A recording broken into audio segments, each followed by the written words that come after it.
Yes, okay, so now it's meeting is recorded. Okay, so चलिए मैं screen share करती हूँ and here we go.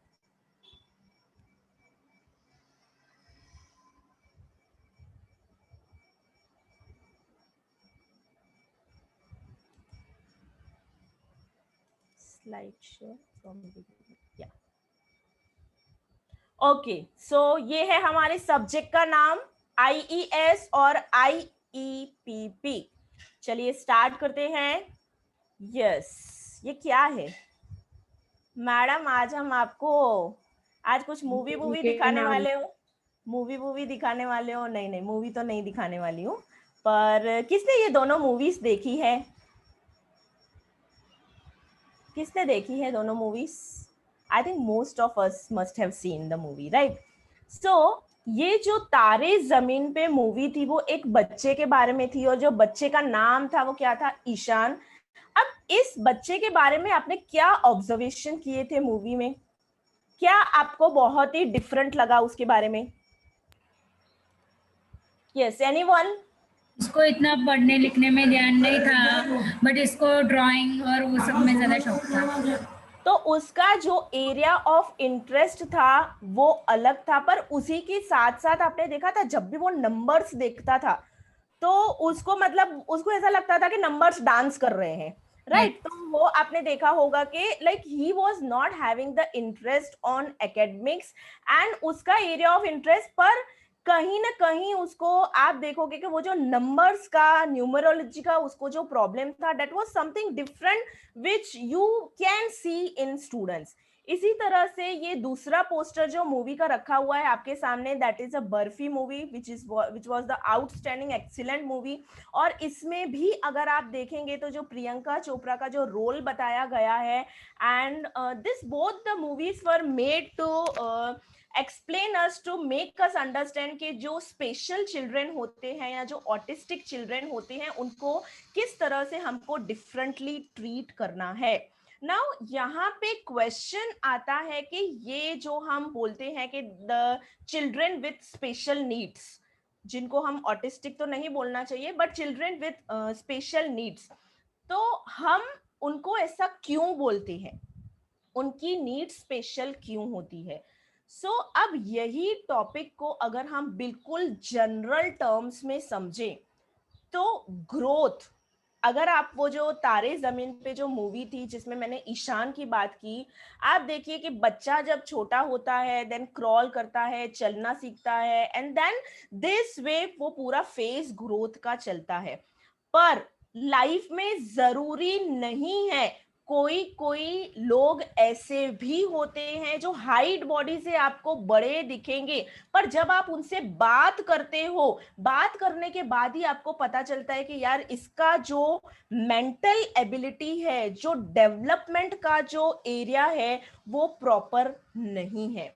So that means what I want to say that के growth हो रहा है, physically आप उसको देख रहे हो कि बच्चा बड़ा हो रहा है, उसका हाइट बॉडी एकदम परफेक्ट है जो फिजिकली आप देख पा रहे हो, पर जरूरी नहीं है कि हाइट बॉडी के साथ उसका माइंड भी डेवलप हो रहा है। और जब ग्रोथ होता है पर माइंड का डेवलपमेंट नहीं होता है तो आपको लगता है कि वो प्रॉपर है, वो 100% प्रॉपर नहीं है जो बच्चा है या जो भी पर्सन है। सो ग्रोथ एंड डेवलपमेंट, ये जो दोनों टर्म्स है अगर वो साथ साथ चलते हैं, अगर 5 साल का बच्चा है तो उसका डेवलपमेंट 5 साल के जैसे होना चाहिए, ब्रेन का उसको समझ में आना चाहिए, थोड़े बहुत इंस्ट्रक्शंस पता होने चाहिए।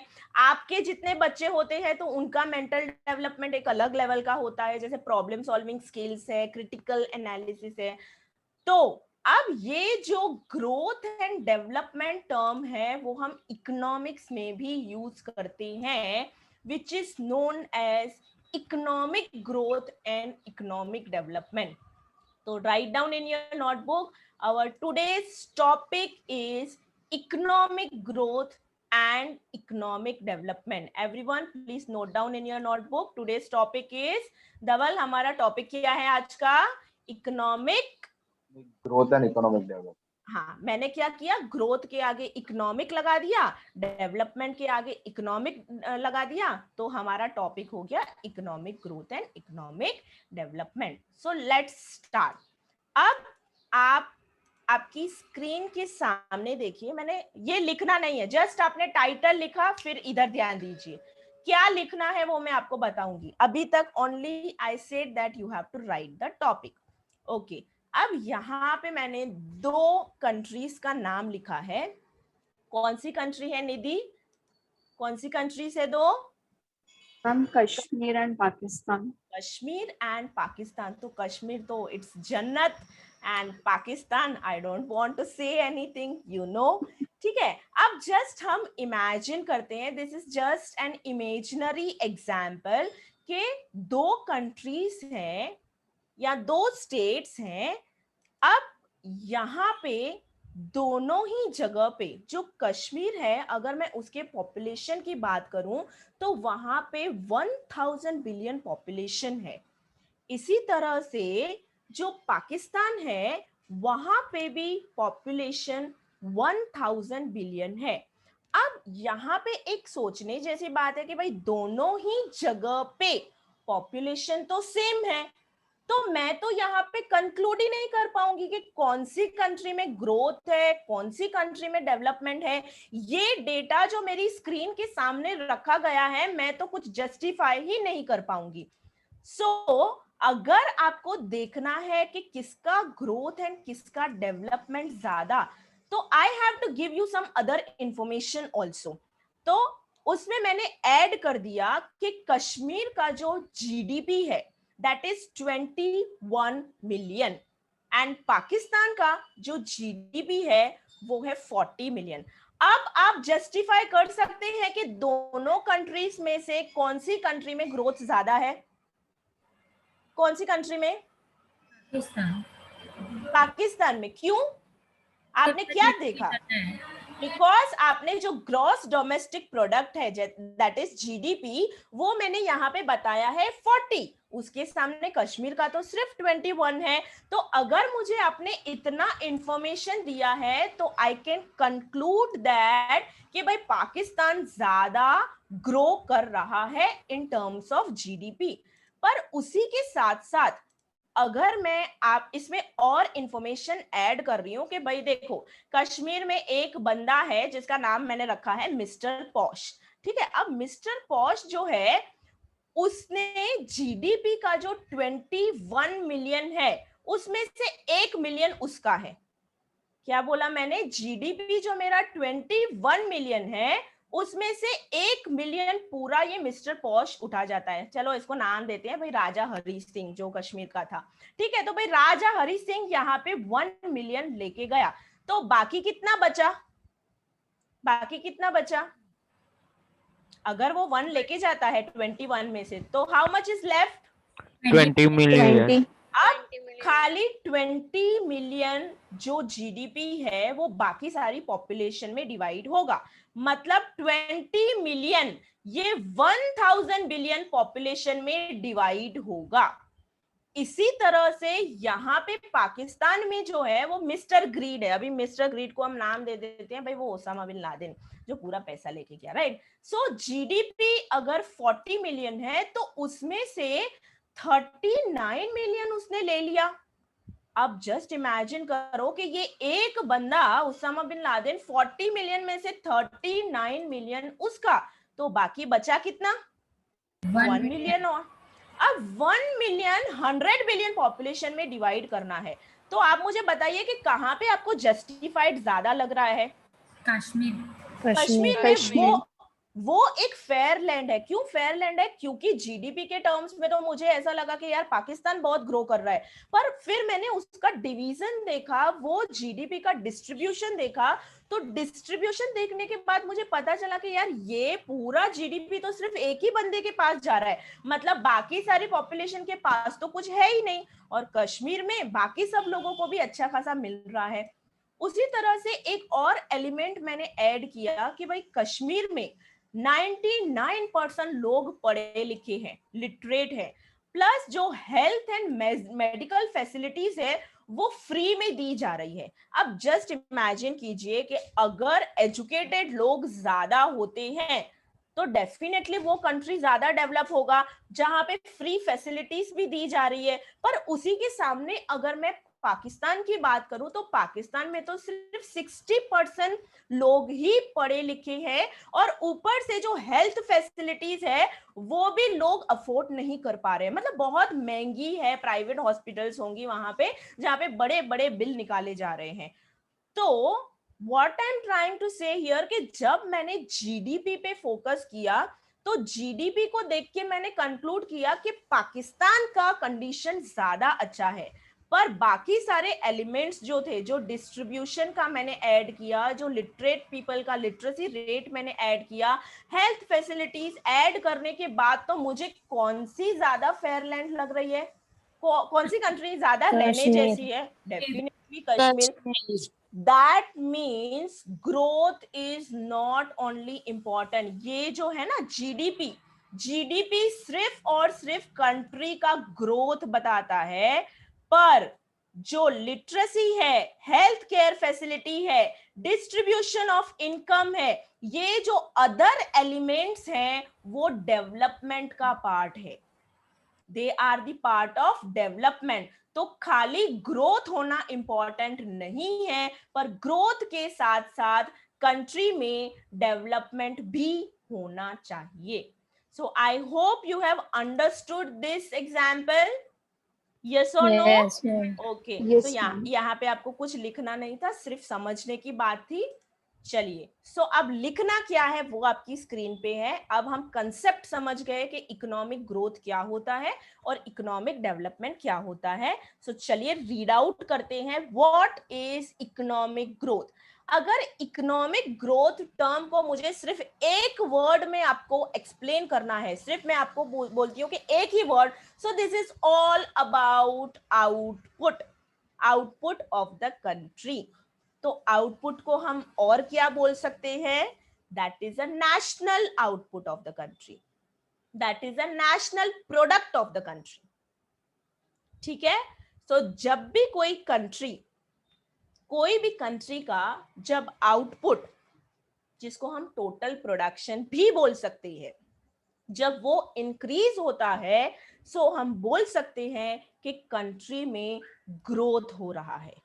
So it means a sustained increase in the per capita national output। आप देखिए यहाँ पे आप देख रहे हैं नेशनल आउटपुट लिखा हुआ है, जिसको मैंने अंडरलाइन किया है, और नेट नेशनल प्रोडक्ट, देखो नेशनल प्रोडक्ट भी बोल सकते हैं। So output, national product. अगर किसी कंट्री का लॉन्ग पीरियड ऑफ टाइम मतलब कंटिन्यूअसली इंक्रीज होता है तो we can say that country is growing. अब आपको सिर्फ इतना ही लिखना है जो ऊपर फर्स्ट पॉइंट है, जो इंपॉर्टेंट है, मीनिंग आपको टेक्निकल टर्म्स में ही पता होना चाहिए। सो चलिए थोड़ा बहुत एडिशंस मैंने यहाँ पे लिखा हुआ है, I will explain that also. Economic growth refers to either growth in real GDP or real GDP per capita. So मैंने GDP प्रीवियस एग्जाम्पल में मैंने यही आउटपुट को GDP वर्ड दिया हुआ था, तो कंफ्यूज नहीं होना है। Gross domestic product, national output, national product, output, one is the same thing. मतलब फिजिकली 100 बिलियन जैसे मैंने आपको बताया कि आउटपुट है। अब हमारे यहाँ पे कंट्री में प्रोडक्शन कौन से सेक्टर्स करते हैं? कौन से सेक्टर्स में प्रोडक्शन होता है? कौन से सेक्टर्स में? चलिए बताइए। Primary, secondary and tertiary. Very good. तो ये तीनों सेक्टर्स को मिला के इन सबका जब हम टोटल करते हैं तो हमको मिलता है टोटल आउटपुट। जो टोटल आउटपुट को हम क्या बोलते हैं? नेशनल आउटपुट या तो फिर नेशनल प्रोडक्ट। ठीक है? सो तीनों सेक्टर्स में से जो प्रोडक्शन होता है that is your national output. अब यहाँ पे देखिए कि बताया गया है कि इकोनॉमिक ग्रोथ आपको क्यों चाहिए, आप ऐसा क्यों चाहते हैं कि आपकी कंट्री में प्रोडक्शन ज्यादा से ज्यादा हो। तो सबसे इंपॉर्टेंट चीज क्या है कि अगर आपकी कंट्री में प्रोडक्शन ज्यादा होता है तो आपको कहीं से इंपोर्ट्स करने की जरूरत पड़ सकती है। अभी देखिए ऑयल का हम सेकंड थर्ड लार्जेस्ट इंपोर्टर है, राइट। ऑयल के प्राइसेस बढ़ते जा रहे हैं, पेट्रोल के प्राइसेस बढ़ते जा रहे हैं, फ्यूल के प्राइसेस बढ़ते जा रहे हैं। तो ये क्यों बढ़ रहे हैं, क्योंकि वो चीज का प्रोडक्शन हमारी कंट्री में नहीं है, इसीलिए we are dependent on other countries. और जब हम उन पे डिपेंडेंट रहते हैं तो डेफिनेटली फिर हमको फिर पे भी इतना करना पड़ता है, फॉरेन एक्सचेंज भी हमको इतना देना पड़ता है। तो यहाँ पे ग्रोथ के कंसेप्ट को बहुत इंपॉर्टेंस दिया गया है because it lessons the burden of scarcity. अगर हमारी कंट्री में इनफ फूड का प्रोडक्शन होगा, अगर हमारी कंट्री में इनफ जो इंडस्ट्रियल या कैपिटल गुड्स हैं या हैवी गुड्स हैं उसका प्रोडक्शन अगर हम खुद करेंगे तो स्कैर्सिटी का प्रॉब्लम कभी हो ही नहीं सकता, शॉर्टेज ऑफ गुड्स कभी हो ही नहीं सकता। और अगर शॉर्टेज ऑफ गुड्स नहीं होगा तो then we can live happily. तो दैट मीन्स ग्रोथ आपको क्यों चाहिए, तो फ्यूचर में स्कैर्सिटी का प्रॉब्लम अराइज नहीं हो, इसीलिए हर एक कंट्री इकोनॉमिक ग्रोथ के कंसेप्ट पे फोकस करती है और हर एक कंट्री को इंटरेस्ट रहता है कि हमारा इकोनॉमिक ग्रोथ एवरी ईयर होता रहे, इंक्रीज होता रहे। अब अगर आपको अपनी कंट्री में इकोनॉमिक ग्रोथ चाहिए तो इकोनॉमिक ग्रोथ लाने के लिए बहुत सारे फैक्टर्स इंपॉर्टेंट है, पर उसमें से जो सबसे इंपॉर्टेंट फैक्टर है वो कौन सा है, आप मुझे बताइए। प्रोडक्शन करता कौन है। अभी मैं यहाँ पे बोल रही हूँ प्रोडक्शन बढ़ाओ, प्रोडक्शन बढ़ाओ, प्रोडक्शन बढ़ाओ, पर प्रोडक्शन करेगा कौन, कौन करने वाला है प्रोडक्शन? सेकेंडरी सेक्टर नहीं, production, yes, labour, labour very important. देखिए प्राइमरी सेक्टर में जाओ, सेकेंडरी सेक्टर में जाओ कि सर्विस सेक्टर में जाओ, तीनों जगह पे प्रोडक्शन करने वाला कौन है, लेबर या तो मशीन्स, राइट। तो उसमें सबसे इंपॉर्टेंट कौन सा है, देखो मशीन तो अपना काम करेगी पर मशीन का बटन ऑन करने के लिए भी तो लेबर होना चाहिए। मशीन थोड़ी ऑटो, आज घर पे मुझे वॉशिंग मशीन स्टार्ट करना है तो वॉशिंग मशीन अपना काम खुद करेगी पर बटन तो मुझे ऑन करना पड़ेगा ना। तो दैट मीन इंसान की जरूरत तो पड़ने वाली ही है। सो दैट मीन्स लेबर जो है वो बहुत इंपॉर्टेंट है। तो लेबर जो है वो इंपॉर्टेंट है तो भाई क्या करना चाहिए, लेबर को क्वालिटी अच्छी देनी चाहिए, increase the quality and increase the quantity. अब देखो इंडिया जो है ना, इंडिया बहुत ही ब्लेस्ड कंट्री है। क्यों? पॉपुलेशन कितना अच्छा है, right, we are the second largest in population also. अब मतलब लेबर फोर्स बहुत ज्यादा है तो let's take the advantage of it. अगर आपकी कंट्री में लेबर ज्यादा है तो वो लेबर को अच्छे से यूज कीजिए, उनको सिखाइए कि कैसे प्रोडक्शन बढ़ाया जा सकता है, तो कंट्री में कैसे आउटपुट बढ़ सकता है और वो अच्छी क्वालिटी दे, उसके लिए उनको प्रॉपर ट्रेनिंग दो। सो दैट मीन्स इकोनॉमिक ग्रोथ जिसमें मैं फोकस कर रही हूं कि प्रोडक्शन बढ़ाना है, आउटपुट बढ़ाना है, सो दैट फ्यूचर में स्कैर्सिटी का प्रॉब्लम नहीं हो और उसी के साथ साथ हमें लेबर पे काम करना चाहिए, लेबर को प्रोडक्टिव वे में यूज करना चाहिए। So are we clear with the term what is economic growth? Yes और नो? यस और नो? यस। अच्छा, तो कौन बताएगा व्हाट इज इकोनॉमिक ग्रोथ? खाली मुझे दो वर्ड्स चाहिए। What do you understand by the term economic growth? Ayush बताएगा, प्रताप नगर, आयुष फ्रॉम प्रताप नगर। चलो, प्रथम from Subhanpura, what is economic growth? Anyone? Swati from Subhanpura? No. So anyone volunteer? Economic growth क्या है? Ma'am, economic growth means subsistence increase in the per capita national income output. Okay. पर मैंने बोला मुझे एक या दो वर्ड्स ही चाहिए, तो कौन से वर्ड पे फोकस करोगे आप? More output. Yes, increase in output किसने बोला? किसने बोला उसको? वेरी गुड, ठीक है। मैंने। सो इंक्रीज इन आउटपुट या more output is a main term, ठीक है। चलिए नेक्स्ट स्लाइड पे जाते हैं। आई होप आपने इकोनॉमिक ग्रोथ का डेफिनेशन मीनिंग जो मैंने बताया वो लिख लिया होगा। Now give the heading determinants of economic growth. Heading determinants of economic growth, जिसमें सबसे पहला, अच्छा डिटर्मिनेंट्स मतलब क्या? What is the meaning of determinants?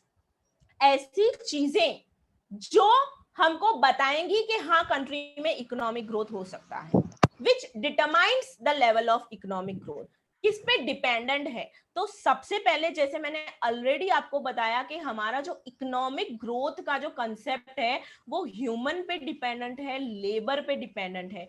So the first determinant for the economic growth is human resource and it's growth. मतलब population जो ज्यादा है, देखो भर भर के पॉपुलेशन होने का कोई मतलब नहीं है। ऐसा पॉपुलेशन जिनके पास जरा भी टैलेंट नहीं है, स्किल नहीं है, कुछ भी एबिलिटी नहीं है, तो वो हमारी कंट्री के लिए कोई काम का ही नहीं है, क्योंकि वो कंट्रीब्यूट कर ही नहीं सकता इन अ प्रोडक्टिव वे। तो हमको क्या चाहिए? ह्यूमन तो चाहिए ही चाहिए, पर ह्यूमन को एसिड बनाना है, हमारी अमानत बनाना है। तो उसको अमानत बनाने के लिए, एसिड बनाने के लिए हमको क्या करना पड़ेगा? उसके जो स्किल्स है, उसकी जो ट्रेनिंग है, वो लेवल इंप्रूव करना पड़ेगा। उसको प्रॉपर ट्रेनिंग आप दोगे, उसको आप बताओगे कि स्मार्ट वर्क कैसे किया जाता है, कैसे वो यूज ऑफ मशीन करके फिर आउटपुट बढ़ा सकता है, तो वो आपको उसको प्रॉपर ट्रेनिंग देना पड़ेगा। So what is human resource? Human resource is the talent, skill, benefits, training given to a person, labor, worker, आप कुछ भी बोल सकते हैं। जितना ज्यादा इंजीनियर्स, जितने ज्यादा डॉक्टर्स, जितने ज्यादा टीचर्स, जितने ज्यादा आप फ्यूचर में बहुत आगे पहुंचेंगे, तो हमारी कंट्री को ही कंट्रीब्यूट करने वाले हैं। और जब आप हमारी कंट्री में कंट्रीब्यूट करेंगे, सो दैट मीन्स आप किसमें कंट्रीब्यूशन दे रहे हैं? आप आउटपुट क्रिएट करने में कंट्रीब्यूशन दे रहे हैं। क्लियर हुआ first point? So first determinant is human resource and it's growth. Now second determinant of the economic growth is natural resources. अब इंडिया सोने की चिड़िया था, दूध की नदियां बहती थी, राइट? पर अभी आज के डे में अगर मैं ये नेचुरल रिसोर्सेस की बात करूं, तो नेचुरल रिसोर्सेस की कितनी कमी है हमारे पास। अगर कोल रिसोर्सेस अगर आप देखो, विंड एनर्जी हम जनरेट कर रहे हैं, पर हमारे पास एनर्जी के रिसोर्सेज जो है वो रिन्यूएबल रिसोर्सेज भी बहुत कम है। फॉरेस्ट की अगर मैं बात करूं तो डिफॉरेस्टेशन तो दिन ब दिन बस रेसिडेंशियल इंडस्ट्रियल सेक्टर को ही फोकस किया जा रहा है। आप क्लाइमेटिक कंडीशंस देखो कितने बदलते जा रहे हैं।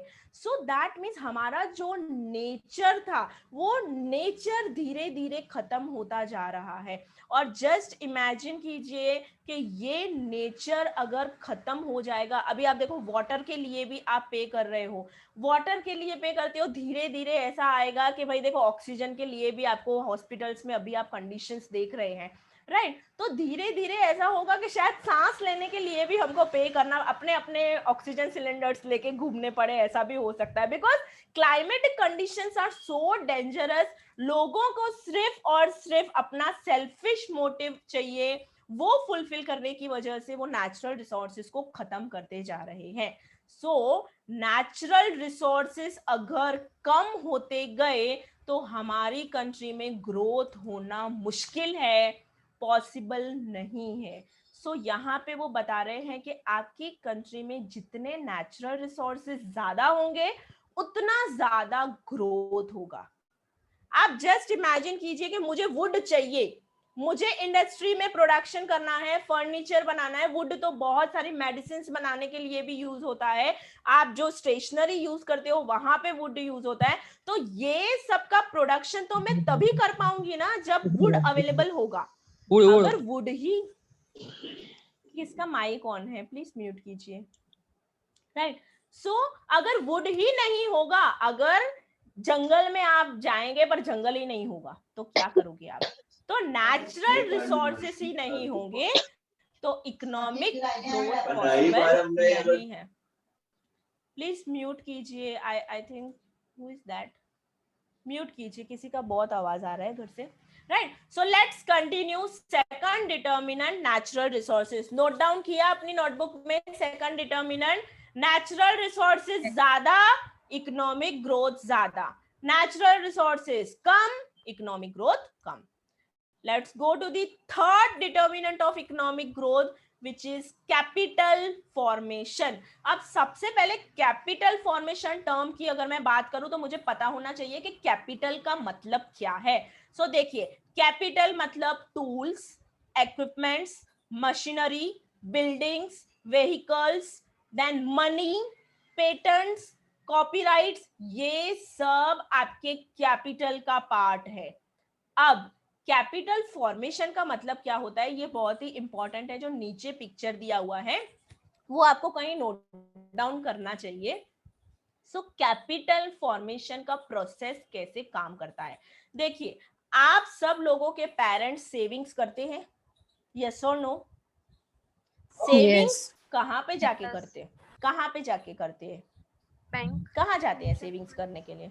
बैंक में जाते हैं। सो आप देख, यस, वेरी गुड। सो आप यहाँ पे कैपिटल फॉर्मेशन में अगर फर्स्ट पॉइंट देखिए, generation of saving. Generation of savings कहाँ से होता है? हाउस होल्ड से होता है। हम जैसे जो हाउस होल्ड हैं, स्मॉल फैमिलीज हैं, वो थोड़ा थोड़ा पैसा बचा के वो पैसा आप रखने जाते हो बैंक में। तो देखो बीच में बैंक है। अब बैंक आपका पैसा जब वो सेविंग्स आपके रखती है तो बैंक इसका क्या करने वाली है? बैंक उसको लोन फॉर्म में किसी बिजनेसमैन को देगी।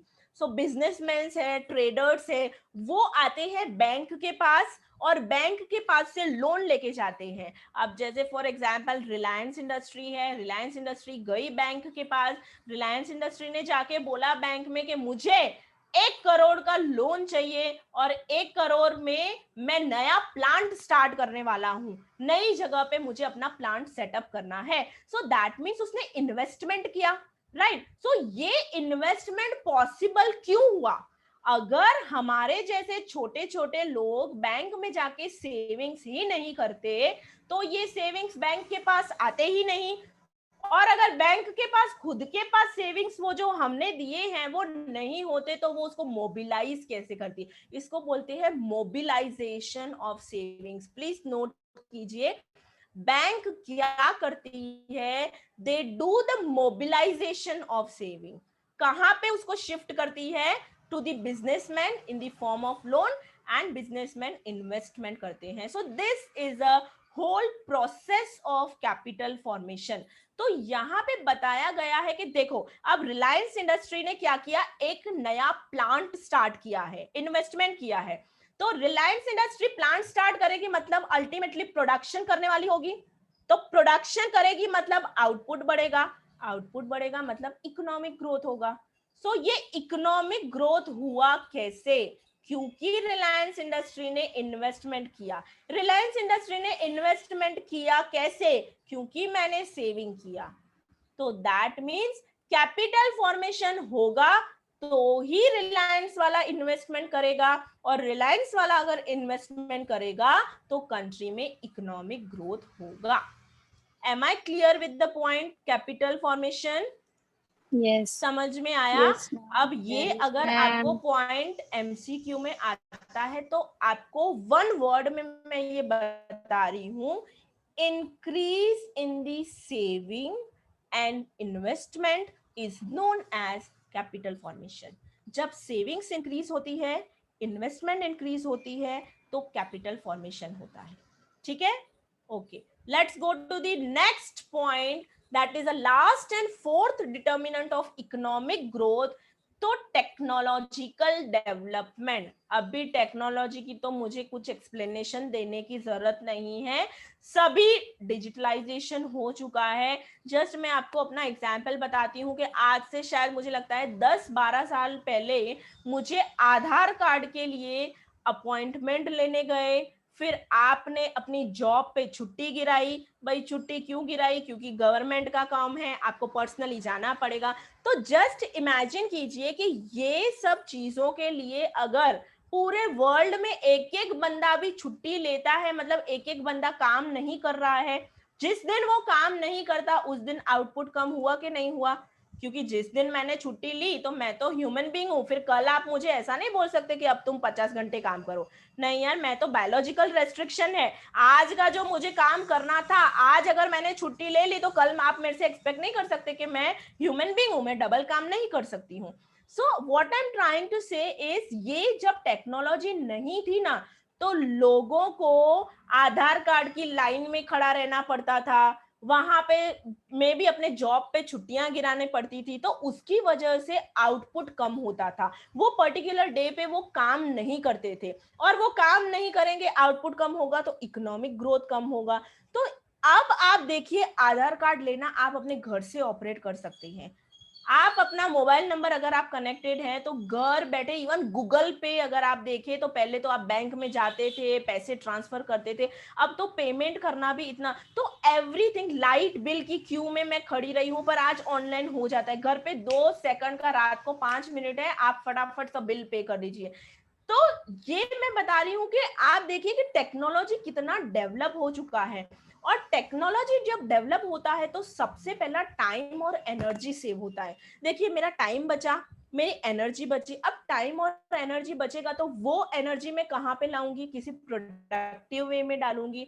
और जब मैं वो अपनी एनर्जी और टाइम एक प्रोडक्टिव वे में कहीं पे यूज करूंगी, सो दैट मीन्स कंट्री में इकोनॉमिक ग्रोथ बढ़ेगा। सो जितना ज्यादा टेक्नोलॉजिकल डेवलपमेंट उतना ज्यादा ग्रोथ, जितना कम टेक्नोलॉजिकल डेवलपमेंट उतना कम ग्रोथ। क्लियर हुआ? पॉइंट समझ में आया? सो चलिए, यहां पे हमने 4 determinants of economic growth complete किए। अब मैं जिसको पूछूंगी वही बोलेगा। आई थिंक आपने नोट्स लिखे हुए हैं।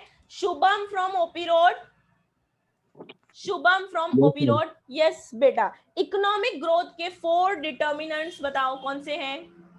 Human resource and its growth, national resources, capital formation, and technological development.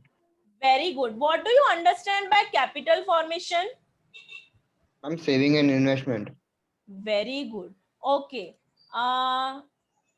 Dhaval.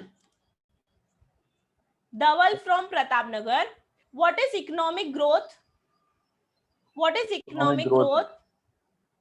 Economic growth means it is increase in the real gross domestic production of the country and or the total output of the country.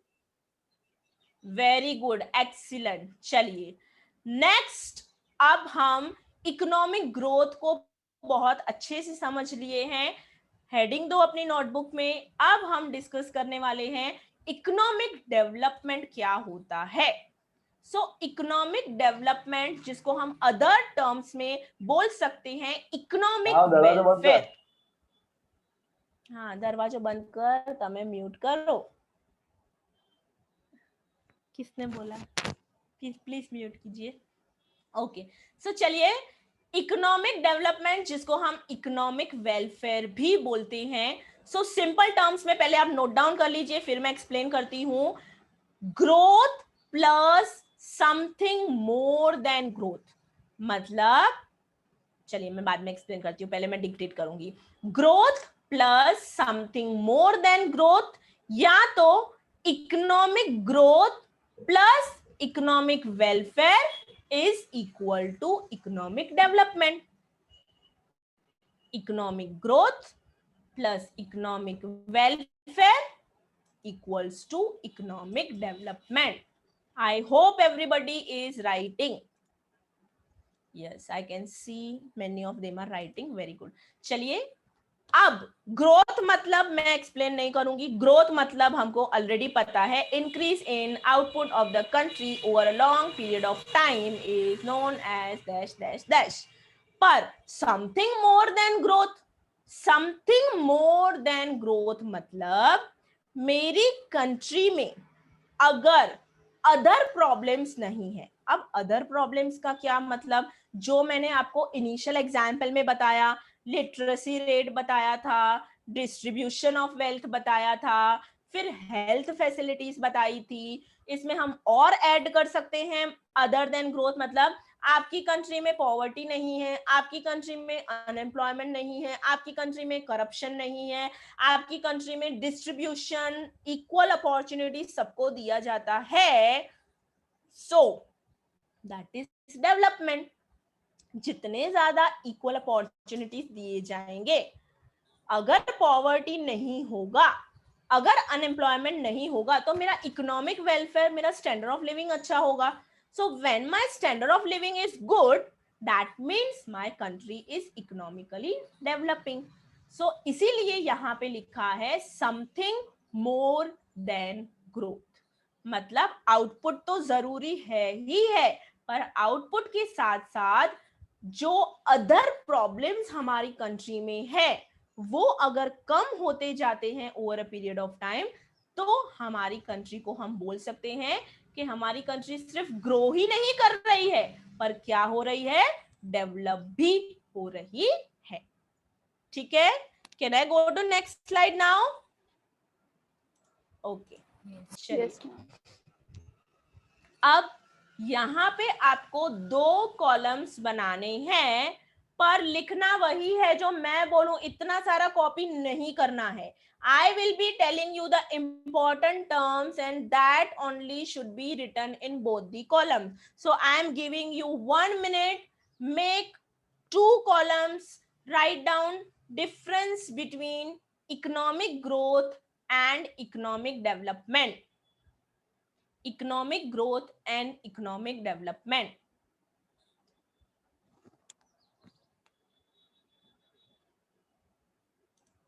चलिए मुझे देखने दीजिए कौन कौन लिख रहा है। बाकी सबने तो कैमरा ही बंद रखा हुआ है। चलिए कैमरा ऑन कीजिए, मुझे देखना है सब लोग नोट डाउन कर रहे हैं कि नहीं। सब लोग कैमरा ऑन करो, ओबीडियंट बच्चे बन जाओ सब। मैडम ने एक बार बोला, और वो नहीं, प्री स्कूल में मैडम खाली एक ही बार बोलती हैं, पुट फिंगर्स ऑन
स्टूडेंट्स आवाज आ रही है मेरी?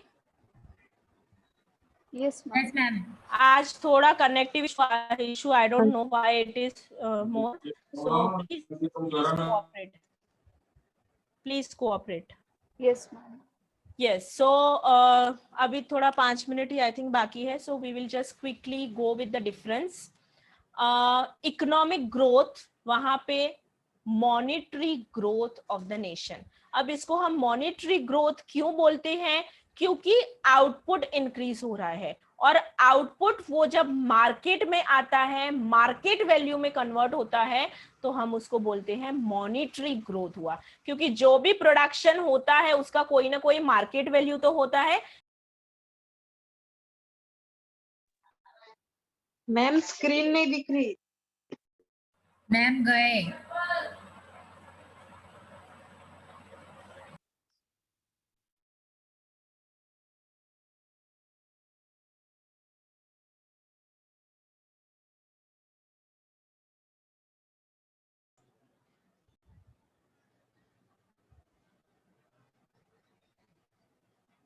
Okay, I will do one thing. Jay, can you hear me? Yes, ma'am. Okay, so Jay here, सुनाई दे रहा है उसको. We will do one thing. I think internet issue आज बहुत ही ज्यादा आ रहा है, तो can I send this difference in a group and then you will note down, और फिर next class में I can continue? Yes, Can ma'am. we do that? Yes, ma'am. All of you are okay with that? Yes, ma'am. Yes, ma'am. Okay. So then only 5 minutes are left, and there is like more connectivity issue. So I will end the meeting here, and you can see this difference in your group, Okay. right? Bye. Okay. Okay. Bye. ma'am. Good day. Bye, ma'am. Bye, ma'am.